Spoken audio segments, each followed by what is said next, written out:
Live from SABC headquarters in Auckland Park, Johannesburg. Hello and welcome to this week's last edition of the Watchdog. My name is Vuyo Mvoko, and on the show tonight, the impact, I suspect, will not be very significant because FATF has acknowledged to what extent we've addressed many of the issues.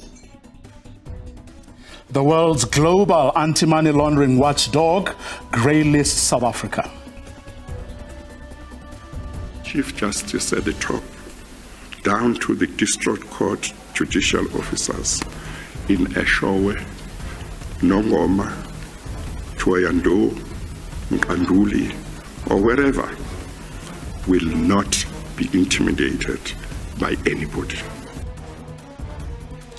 Various divisions of the High Court fail to meet their own targets of reducing the criminal case backlog. The Labour Court, on the other hand, has not been able to hear matters since October last year. How does this rather grim picture affect the country's criminal justice system? All that and more in tonight's episode of The Watchdog, which starts right now.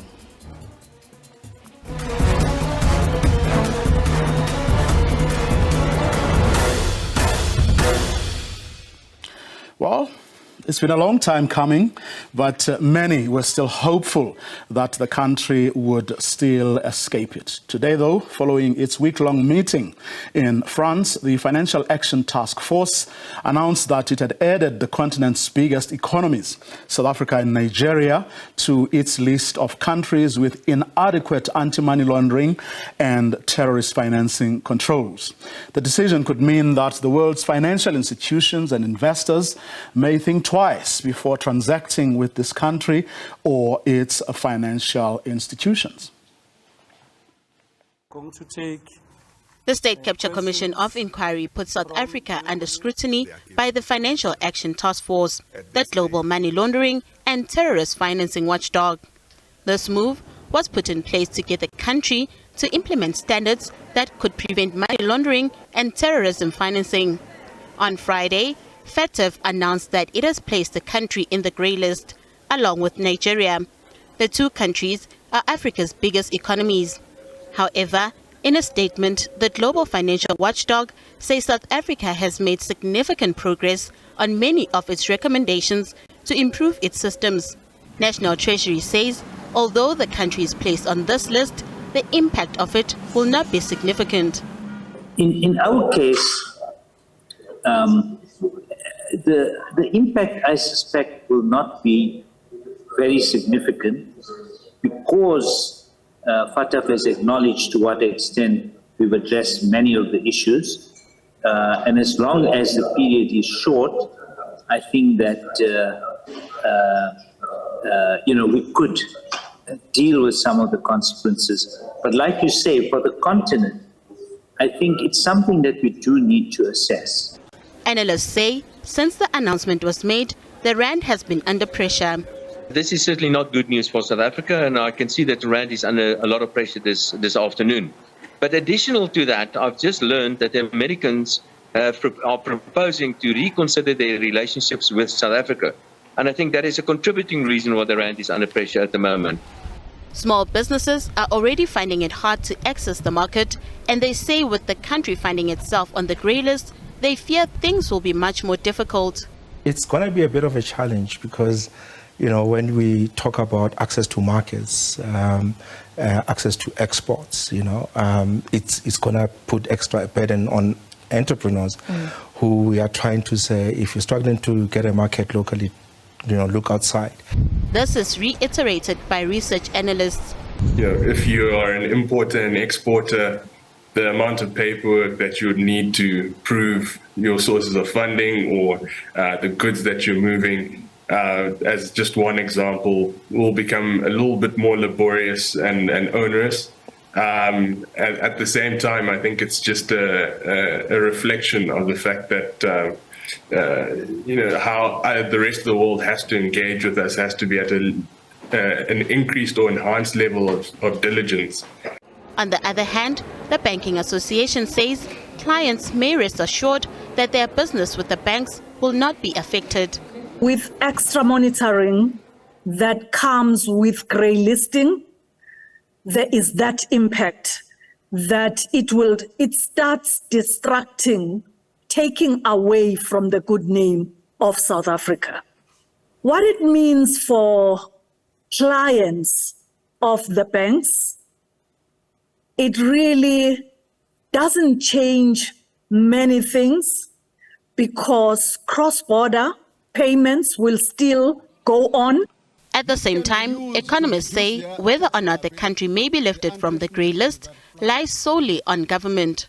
I do believe the government is capable of doing it, but whether there will be the political will to do so remains to be seen, because we have been seeing over the last few months how endemic the aspect of corruption and the absence of law and order in this country has been to deal with many of these issues. So one has to conclude that even though it is quite possible to get out of greylisting in a fairly short space of time, the Watchdog identified 12 key findings and recommendations required to strengthen the South African financial system.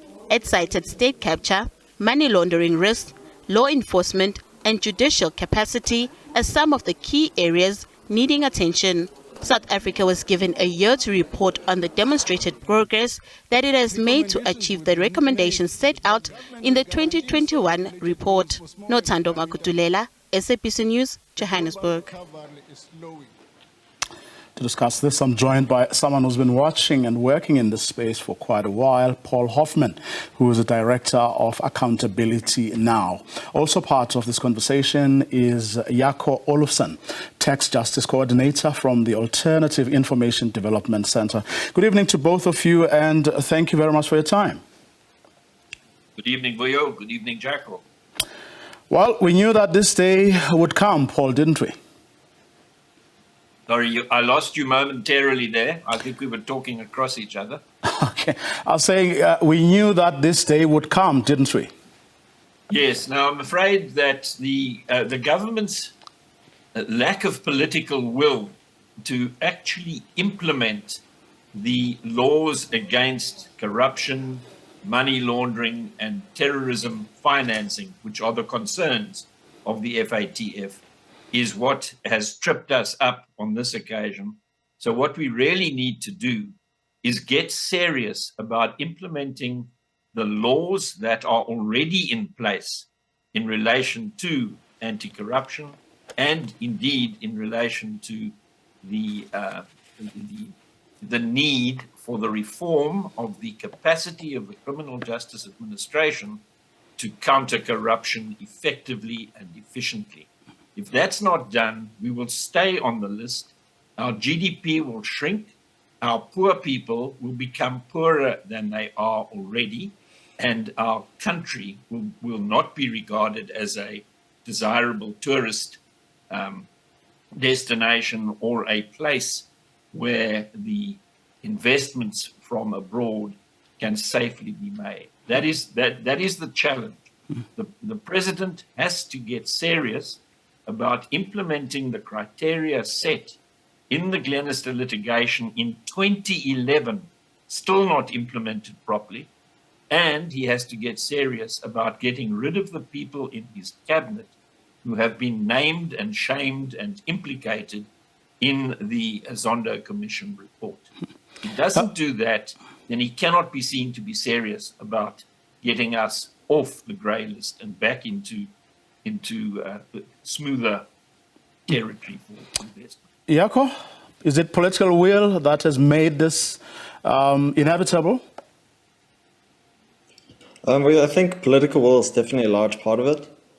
I think it's also helpful to think not just in terms of maybe the legislation that should have been in place, but also in terms of the processes and systems inside of government, especially when it comes to enforcement.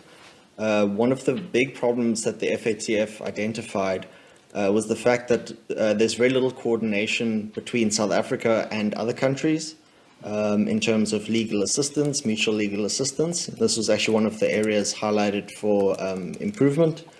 And there's very little coordination and cooperation within law enforcement agencies, where, you know, it might take weeks for the SIU to obtain a document from the SAPS, for example.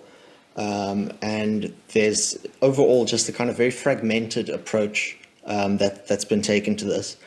I would also say that aside from political will, I think a key issue is the fact that we have kind of not taken this seriously for a while, and now when greylisting has been knocking at the door, we've kind of rushed into this process. One of the big issues that the FATF identified was also our lack of risk assessments and a risk-based approach to supervision and to regulation. And in some of the new laws that have been put forward in the last year, you see the consequences of that, where these were very rushed and weren't really informed by a coherent risk assessment strategy. So I think those are also factors to keep in mind. Paul, Yako is correct. I mean, isn't he? We've been complaining about our law, in fact, entire justice system, law enforcement agencies in particular as well. I mean, as the police, their inability to, you know, deal with crime. I mean, you saw the crime statistics that were released last week, and you can only imagine when it comes to areas like money laundering and terrorist financing, because those kinds of crimes tend to be a lot more sophisticated, committed by and with the assistance of you know, accountants and really very skilled people. Yes, certainly the complexity of money laundering, of serious corruption, and of terrorism financing is of a nature that our current NPA and the Hawks are really not qualified to deal with. There are not enough senior personnel who can take on the silks that are employed. We're seeing that in the Ulani case in the Free State at the moment, where the prosecution seems to be falling apart. So what is really needed is a serious effort to recapacitate the corruption-busting aspects of the criminal justice administration. Nobody is suggesting that the Hawks are up to the task, not even the government. The NEC of the ANC in August 2020 called on government to create a permanent, standalone, independent new entity that is able to deal with corruption properly. Now that is perfectly sensible, and it lines up with the criteria that were set in the Glenister case back in 2011, what are called the STIRS criteria, where you have specialized, trained, independent, properly resourced personnel who are secure in their tenure. If you put that in place, and you can do it very rapidly, the draft legislation has been lying on the president's table since August 2021. It's been put there by accountability now, and it has been ignored by the executive branch of government. Fortunately, at the same time, it was given to Parliament, and Parliament is taking an interest in the suggestions that have been made for reform. This reform can be fast-tracked. It does involve a lot of change and a lot of effort. But if we don't change the limping nature of our National Prosecuting Authority, and if we don't put in place seasoned investigators, you can never have a successful prosecution if there's not a successful investigation that precedes it. That is what is being learnt in the Free State High Court right at the moment. So really, the suggestion that 6,000 prosecutors countrywide, supported by the undercapacitated Hawks who do not have the clout to do the job, is just pie in the sky. It's going to keep us on the grey list. Whereas if there is reform of the criminal justice administration, we stand a very good chance of persuading the 39 experts who sit on the FATF panel that it is appropriate for us to be taken off the grey list. And I don't think we should try and minimize the effect of being on the grey list. It's not any place for any self-respecting country to be. It's not the place in which a functioning constitutional democracy, in which the rule of law is in place, should be. When the finance minister, Yako, was asked about this on Wednesday during a media briefing ahead of his budget speech, well, he had already, resigned himself to this eventuality. But then, in his budget speech, then went on and on about the money he was giving. About the money that he was giving to the NPA, but also to Parliament to make sure that they speedily process the State Capture Commission inquiry report. Yeah, I think this is all kind of too little, too late in terms of the additional funding. I think even beyond the NPA and so on, we must realize that the government itself has been on a path of fiscal austerity in the past few years, and not even institutions such as SARS, which play a role in this monitoring of money laundering, have been spared from this. In 2021, which is when the FATF's mutual evaluation report was published, SARS announced that they were facing a deficit of 9 billion rand over 3 years. Now, there's been additional funding granted to them, but overall, I think that example is just one case where we can see where the government's own budget priorities have been in conflict with this fight against money laundering and against terror financing. Now, Paul, I've been speaking of things lying, in the president's desk and being ignored by the executive. Chief Justice Raymond Zondo released a report today, looking at the functioning of the country's court system. Various divisions of the High Court failed to meet their own targets. There's lots of reasons for that. The Labour Court, on the other hand, has not been able to hear matters since October. And Judge Zondo's explanation is that the Labour Court in particular, is extremely under-resourced. Proposals for the creation of posts and the financing thereof have been lying with the executive for a very long time. Yes, it's part of the malaise.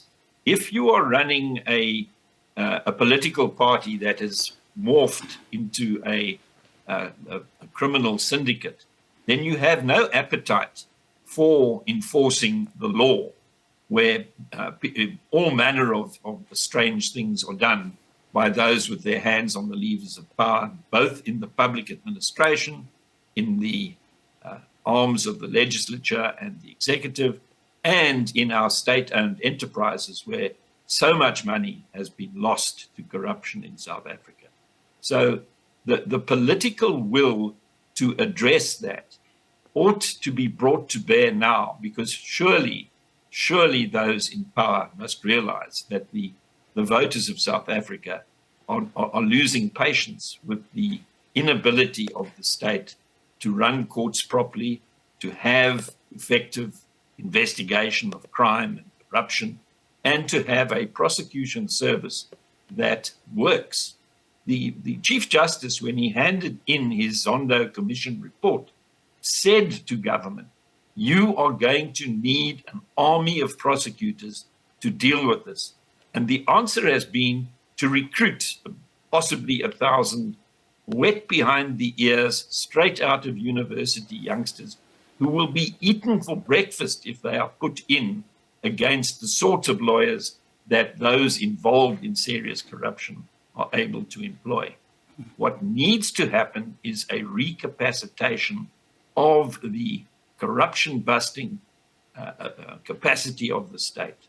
And the constitutional duty to ensure the dignity and effectiveness of the courts, it's there in Section 165 of the Constitution, is simply being ignored by the fiscal constraints, perhaps, but perhaps also because there is no will to have enough judges in enough courts that are properly functioning, have their air conditioning working, have their libraries in apple pie order.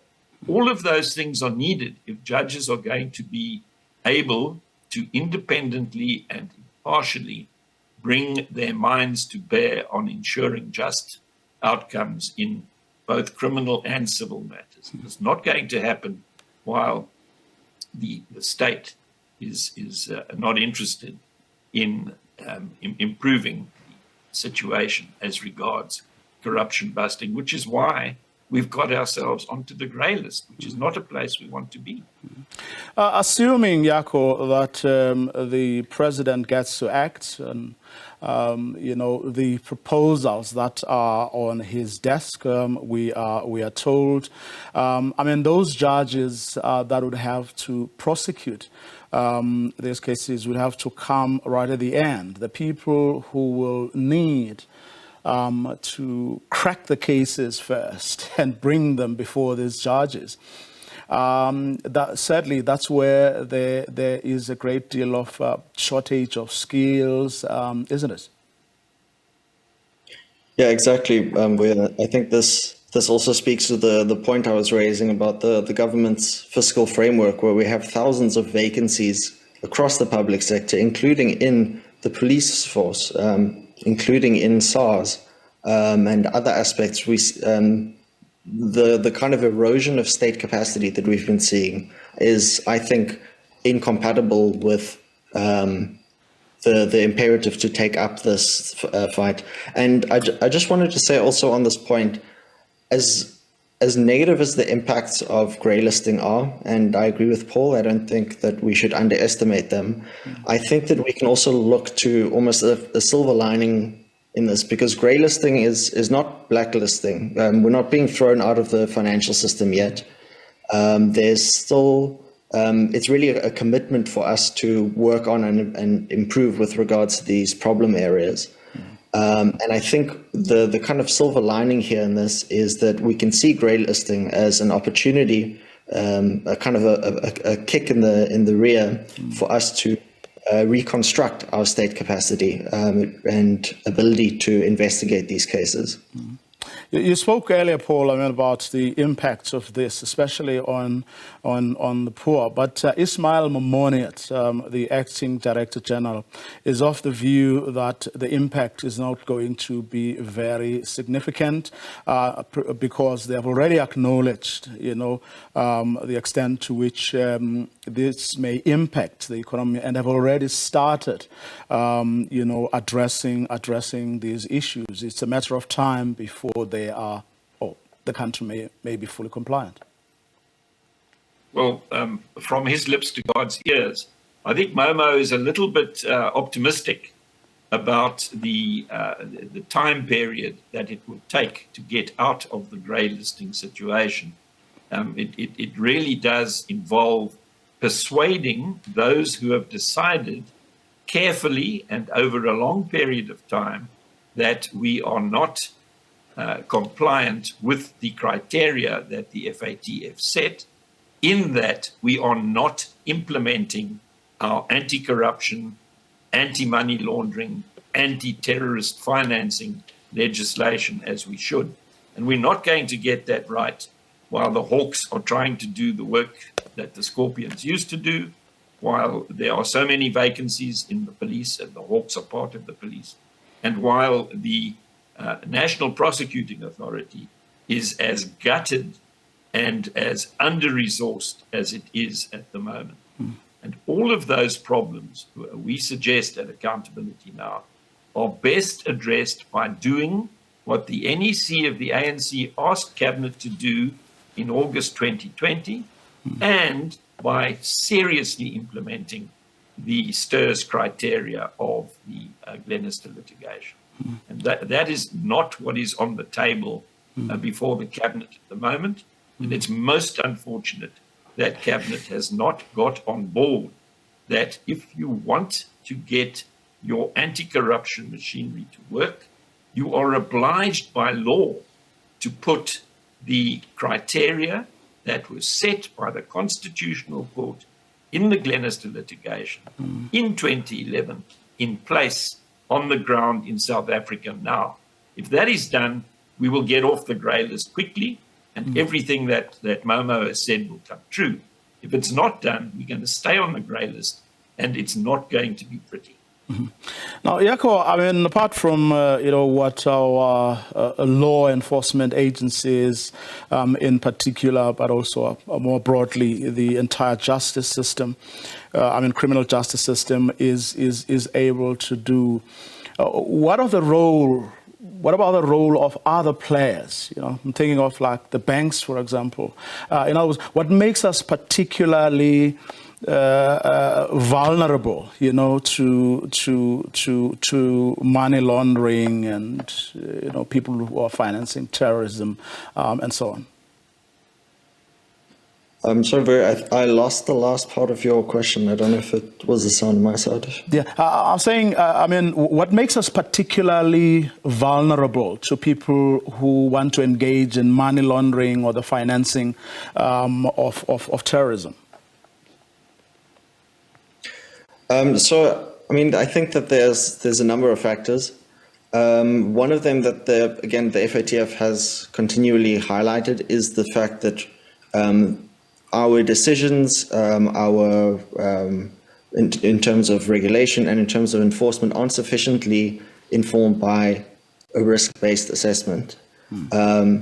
Because, for example, they noted insufficient regulation on dealers in precious stones, precious metals and stones.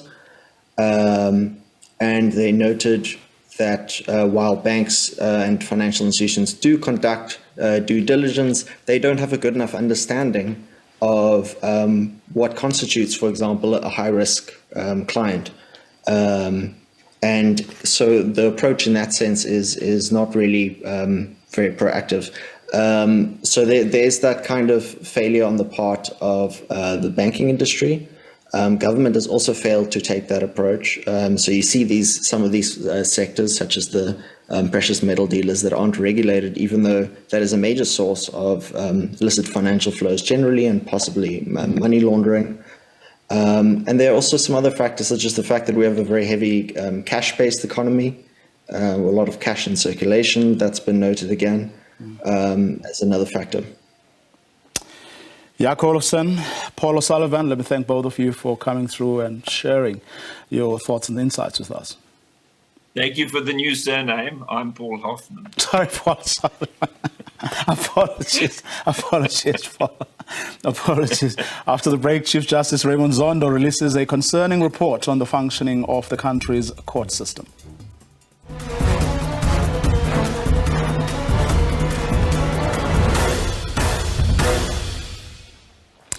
Chief Justice Raymond Zondo says he will consider a recusal application if it is brought before the Constitutional Court over the review of the Section 8-9 independent panel report into Phala Phala.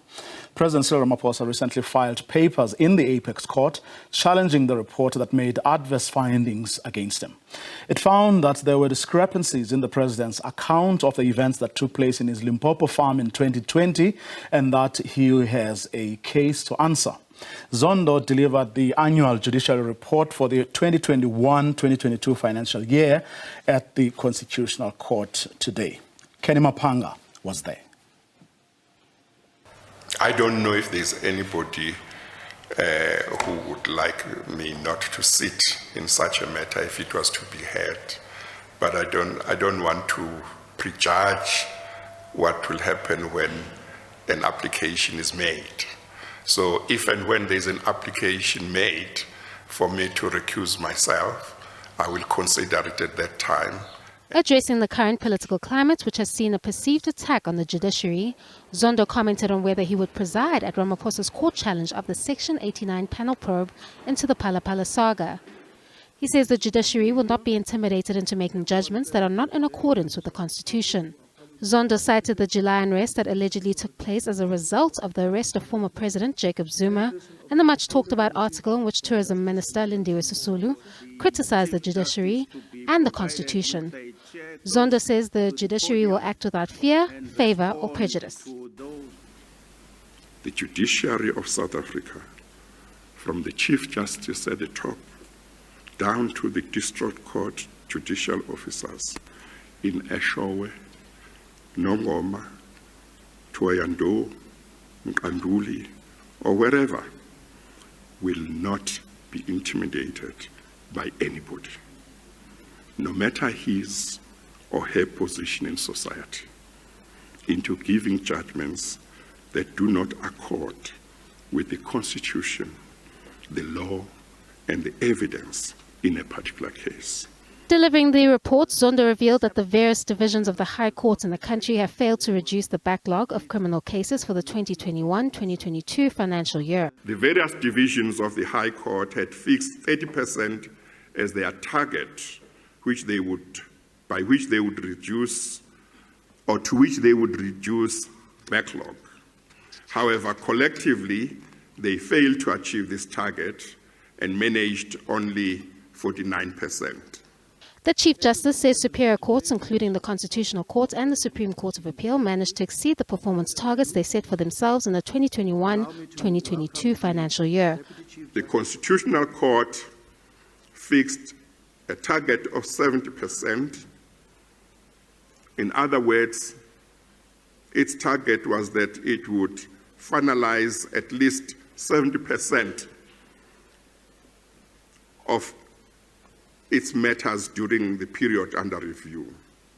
Judges Matter has lauded the judiciary for its improvement in the financial year. As Judges Matter, we are impressed to see that the judiciary was able to meet some really high targets, to hear that the Supreme Court of Appeal exceeded its target of 80% in terms of finalizing cases. We are generally impressed with the numbers that we see in terms of how many cases have been finalized, the performance of the judiciary as a whole. Zondo also says the Land Claims Court has faced a number of challenges, including not having a permanent judge president in the past decade. Zondo adds that there is uncertainty around the court as the Justice and Correctional Services Department aims to introduce a bill to address systemic inequalities in land redistribution. Kani Mapanga, SABC News, Johannesburg. To discuss the annual judiciary report, please welcome our other panel for this evening, comprising of attorney Sinawo Mkangele from Makangala Mtungani Inc. and Zikhona Ndlebe, a research and advocacy officer from Judges Matter. Good evening to both of you. Thank you very much for your time. Good evening. Good evening. This is Zikhona. Thanks for having us. Zikhona, impressed? Good evening, Vuyo. Impressed? Impressed by the Chief Justice's report? Okay, some sort of problem with that line. Well, hopefully we're going to try and fix that particular problem. The Chief Justice, of course, releasing that report that talks about the performance of the country's courts, and some really impressed by what they heard from that report. Sinawo, from where you sit, is it an impressive performance overall? Thanks, Budgoyo. In fact, I think I'm happy that the Chief Justice is able to tell the country the targets that the judiciary has set for itself, detailing it per division, starting from the Concord, the SCA, up to the lower courts. And he has managed to identify as well where there were shortcomings, what do they think are the possible solutions to those problems. one thing for sure is that people with dispute, they want their matters to be speedily dealt with by the courts of law so that they can know what is happening with their future. So those shortcomings that makes their matters not to be finalized sooner than later, at least the Chief Justice was able to pick up some of those points, and meaning at least they are known by the authorities. Zikona, are you impressed as well? Vuyo, we are generally impressed with the numbers that the Chief Justice presented during today's Judiciary Day reporting. We're generally impressed. But obviously, as my colleague has mentioned, that there's several shortcomings that the Chief Justice was also able to identify.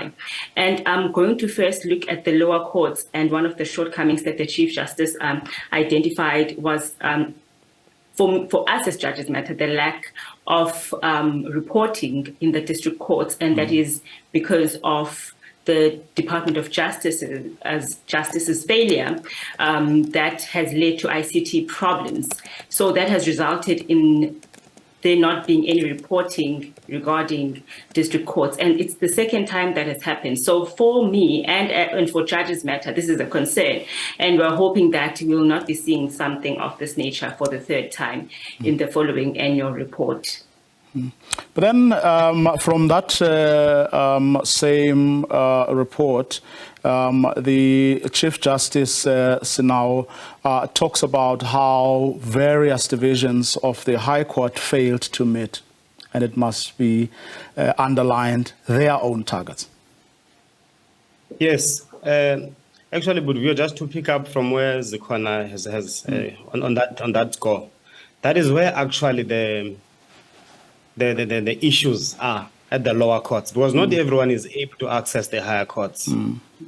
I'm saying anyone who's arrested today, his rights or her rights depend on the district court.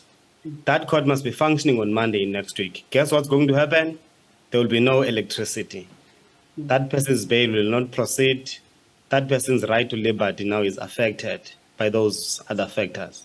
I mean, as Zikona is saying that the department's role, I assume that now that there are some indications on this pandemic of the load shedding, that courts would have been as well declared as those areas that should not be affected by load shedding. So just to move from the lower court to the high court. Maybe before, let's stay with this, with the lower courts a bit. I remember, in the last report, people were complaining about, such things as, broken windows, where a court has broken windows. People, on days when it's raining, the court, can't see it. They're complaining about simple things like photocopy machines and the like. But we, as Kona said, that in the last report, when there was a change of a service provider, the IT services providers, there was an issue, a period of more than 8 months, no trials were proceeding. So if there's no trial, it means there will be no bail. If the accused bail is opposed, that matter has to be recorded so that if one is not happy with the outcomes of the lower court, you are able to take the matter to the higher court. Records are a necessity in that process. So that continues now with, again, the question of the load shedding, as I say. But that is not the only issue. As Kona says, that if you would be recording, you would be shocked to get the actual happenings in the lower court. Which courts are running, on what days, what is the finalization rate. Remember, on those days, each day there is a trial, there is a bail application, there is a bail on new facts, where all citizens' fate depend on that, on those processes. And if they are not effective, it tells you that really basic rights, rights to liberty, right to fair trial, right to speedy resolution of their dispute are severely affected. So there's a lot that is happening in the lower courts. It may not be that much difficult when it comes to the high court, and remember, as I say, as you go up, few people are able to access the high courts because of how costly it is. But there at the lower levels, that's where you find many people, and that's where the problems are. Let's move on to the high courts. If I may, certain divisions not able to meet their targets, the corner.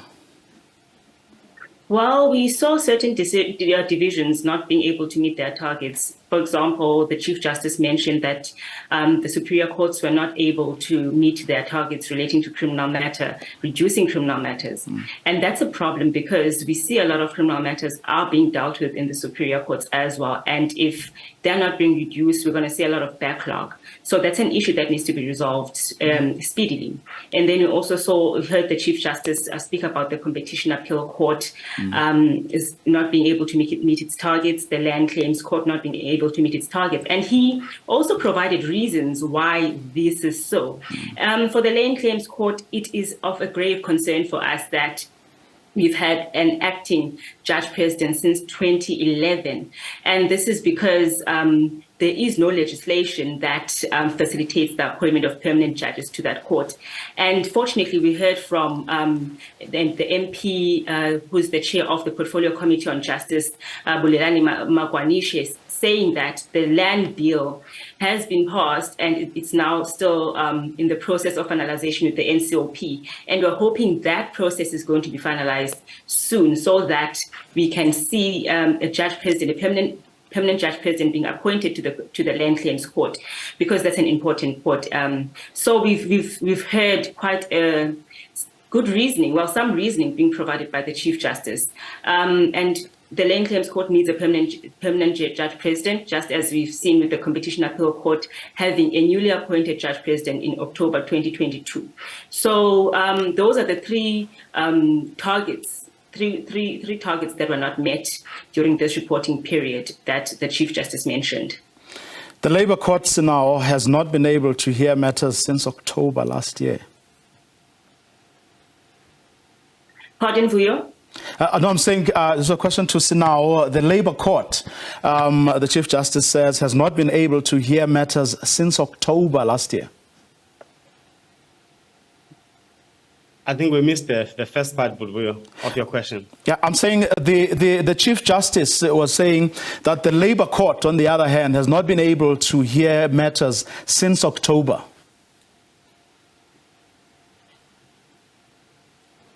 Okay, so now can you hear me? No. Okay, Zikwana, did you get that? No, we did not get that part. Your line is breaking, Vuyo. Okay. I was asking whether what you made of what the Chief Justice said, that the Labour Court, for example, has not been able to hear matters since October last year.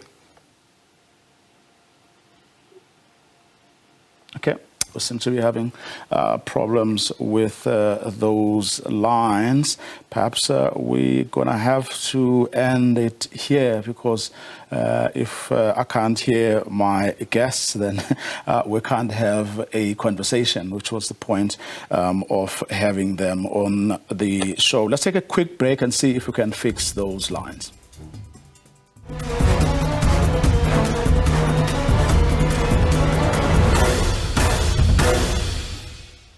Welcome back, and if you just joined us, we're talking about a report that was released by the Chief Justice today on the functioning of the country's courts. The picture generally is pleasing, but there are concerns. Various divisions of the High Court, for example, have not met their own targets. The Labour Court, as another example, has not been able to hear matters since October last year. And before the gremlins, I was asking you, Sinao, what you made of that particular area of the report, the Labour Court not being able to hear matters since October last year. But that, I mean, I can't imagine what explanation can be acceptable in that situation. We know there are labour disputes on a daily basis. That's why you've got the Labour Court. It's called a special court to protect the rights of workers in our country. So that door cannot be closed for whatever reasons, because the duty of those who are leading is to ensure that everything works for the benefit of its citizens. So it's a disappointing situation, as Ikona said, that whatever that is a shortcoming now was a shortcoming last year. We cannot be expecting to get the same thing come next year. At least those things must not even repeat themselves. You can't have a court that is not sitting. I mean, other courts made some means. We saw what the SA did during the peak of the COVID-19 in 2020. It had to sit because disputes were there still. People depended on that court to understand the direction of their lives.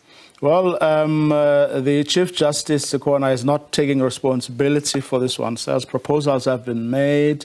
The problem was outlined. It's all sitting with the executive that is not taking decisions about making budgets available for the creation of vacancies, but also for filling them. That's a problem. That's a problem. With regards to the creation of vacancies and filling them, I think it's a huge issue that the judiciary is facing currently. And obviously the budget, it's all dependent on the executive. So the judiciary and the executive are going to have to find a way to work hand in hand to ensure that the judiciary is provided with the necessary budget to ensure that it meets its needs. So, for example, going back to the issue of the Labour Court has been sitting with 13 judges up until today. And we've seen the scope of the caseload in the Labour Court, it has been increasing over the years. And to have 13 judges rotating in Durban, Gqeberha, Cape Town, and Johannesburg, that is just not acceptable. Something has to be done about this. And there needs to be courts added to the Labour Court, and that is all going to require budget. So it's a concern, it's a grave concern, and it needs to be resolved expeditiously. The judiciary needs to communicate with the executive and find ways to resolve issues that are currently that are currently in existence. I suppose, anyone or any South African listening to this conversation or was read and watched what the Chief Justice had to say, then begins to wonder why anyone should be surprised, when we read about the kinds of statistics that, emerged from the police last week. If the lower courts especially and your labor courts aren't functioning as they should now. It's very urgent. It affects the rule of law. If there's any court that is not going to function, that will definitely affect the rule of law. As Kona says, the labor courts, there are 4 in the country. Historically, because at some stage there was no statistician in those courts, because there was a question of give us statistics to justify the need of the addition of other judges. Those officers have been appointed, numbers are there now, they are telling, and then the ratio is telling you what is that you need to have an effective judiciary in the country to ensure that at least the question of the checks and balances are exercised properly. Once the judiciary is unable to discharge its task, it means nobody will be checking on the executive, on the other arms of the state, whether they are doing their part. And you can't, if you want to have a thriving constitutional democracy, have this very important arm, which is the judiciary, having these problems. We have seen that these things, the resources can be made available. There is a potential where resources are needed, they can be made available. There is no way that there can be a justification that we don't have judges, the courts are unable to function, then there's still a problem of this and that, the court is not working, of this IT and that IT. You can't have that.